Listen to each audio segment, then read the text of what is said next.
Hello everyone, কেমন আছো তোমরা সবাই? আশা করছি ভালো আছো। আমিও খুব ভালো আছি। আমি সুমিত্রা। তো চলে এসেছি আজকে নতুন একটা ব্লগ ভিডিও নিয়ে।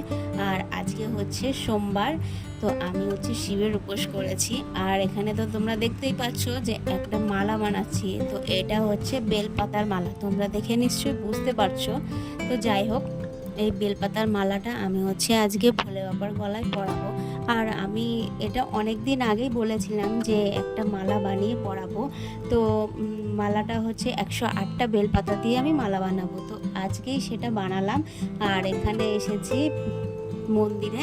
আর এখানে তোমাদের তো আগে তো দেখিয়েছিলাম যে এটা কোথায়, আমাদের এই মন্দিরটা। তা আমি যেখানে এসেছি এটা আর কি কোথায়, আসলে এটা হচ্ছে আমাদের বারোয়ারিতেই, বারোয়ারি তলায় শিব মন্দির। এখানে কালী মন্দির, কালী ঠাকুর আছে, সে শীতলা মা আছে, তার সাথে রাধা গোবিন্দও আছে। তো এখানে হচ্ছে আমি এসেছি আজকে পুজো দিতে। অনেক দিন ধরে ভাবছিলাম আসবো আসবো, কিন্তু কিছুতেই হয়ে উঠছিল না। তো আজকে ফাইনালি আসলাম। আর আজকে আসার কারণটাই হচ্ছে একটা বিশেষ কারণ হচ্ছে আমার ছেলে অনেক দিন আগে জ্বর হয়েছিল, কিছুতেই কমছিল না, 1 সপ্তাহ নাগাদ জ্বরটা ছিল।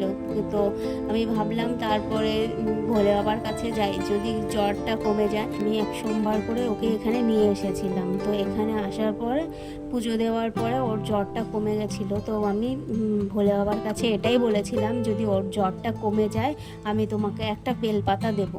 ওই জন্যই আজকে আরও আসা, যে আমি ভোলে বাবাকে একটু বেলপাতা দেবো। তো ওই জন্য আগে অনেক দিন আগেই নিয়ে রেখেছিলাম, কিন্তু ওই যে বললাম যে আশা হচ্ছিল না, কোনোভাবেই কোনো কিছুতে হয়ে উঠছিল না। তাই আজকে চলে আসলাম। এই বেলপাতাটা হচ্ছে ভোলে বাবাকে দেব। আর হচ্ছে এটা যখন আমি পড়াতে যাচ্ছিলাম, আঠা দিয়ে লাগাচ্ছিলাম, তো ওই জন্য নিজের কেমন একটা লাগছিল যে তার গায়ে, ভোলে বাবার গায়ে আমি আঠা দেব, কিন্তু নিজের মন থেকে আমার চাইছিল না যে আঠাটা দেব। এতটাই খারাপ যে হাতে আঙুলে যদি লাগে তাহলে আটকে যায়, কোনোভাবে কোনো কিছুতে খুলে না আর কি।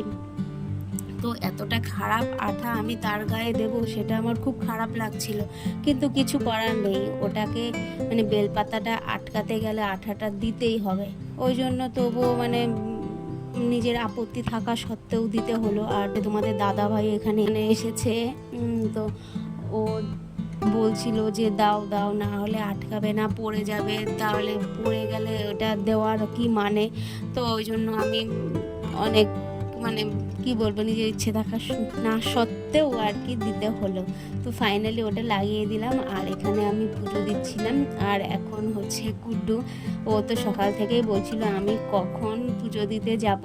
আর ও হচ্ছে সকাল থেকে না খেয়েছিল বলতে ও হচ্ছে ভাত খায়নি। আর আসলে আমি আজকে সকালে ভাতই রান্না করিনি। তো তোমাদের দাদা ভাই সকালবেলা ওই কটা ফল আনলো, তারপরে ও সাথে পরোটা নিয়ে আসলো, পরোটা খেয়ে নিয়েছে।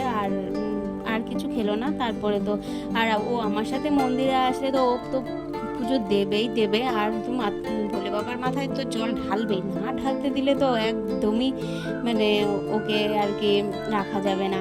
একবার আমি ওকে রেখে এসেছিলাম এখানে, তো বাড়ি যাওয়ার পরে যা কান্না দেখেছি আর কি, ওকে রেখে এসেছিলাম বলে ও যা কান্না করছিল। আর আমাকে তো ওকে ধরতেই দিচ্ছিল না, ওর সাথে তো কোনো কথাই বলতে পারছিলাম না, এতটা রেগে গেছিলো।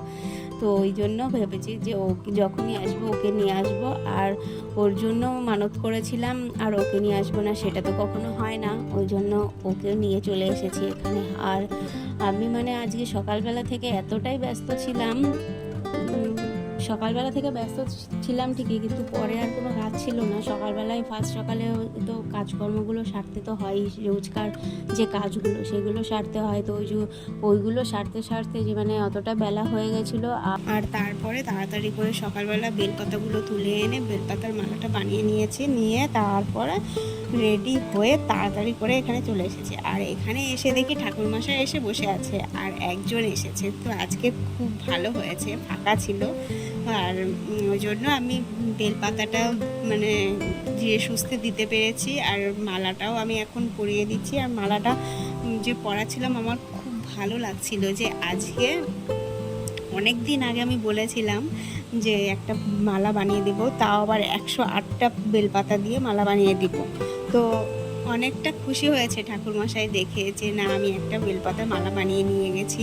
তো বললো যে তুমিই নিজের হাতে পরিয়ে দাও, ওই জন্য আমি এখন পরিয়ে দিচ্ছি আর আমার খুব ভালো লাগছিল। গুড্ডু তো বলছিল মা খুব সুন্দর লাগছে, তাই জন্য একটা ছবিও তুলে নিয়েছিলাম।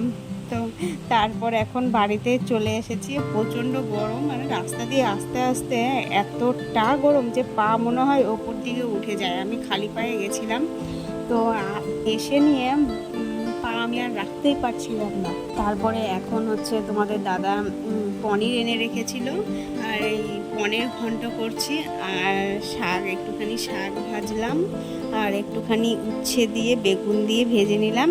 এই হচ্ছে দুপুরে খাবো 3 জন, আর কোনো বেশি কিছু করিনি। এখন দুপুর প্রায় 2টো বাজে, আর এখন তো তোমাদের দাদা ভাই ঘুমাচ্ছে, হঠাৎ করে ঘুমিয়ে পড়লো, আর আমি আর গুড্ডু খেয়ে। তো আজকের মতন ভিডিও আমি এখানেই শেষ করছি। দেখা হচ্ছে তোমাদের সাথে নেক্সট ব্লগে।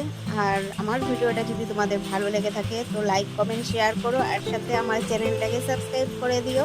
তো টাটা, দেখা হচ্ছে তোমাদের সাথে নেক্সট ভিডিওতে।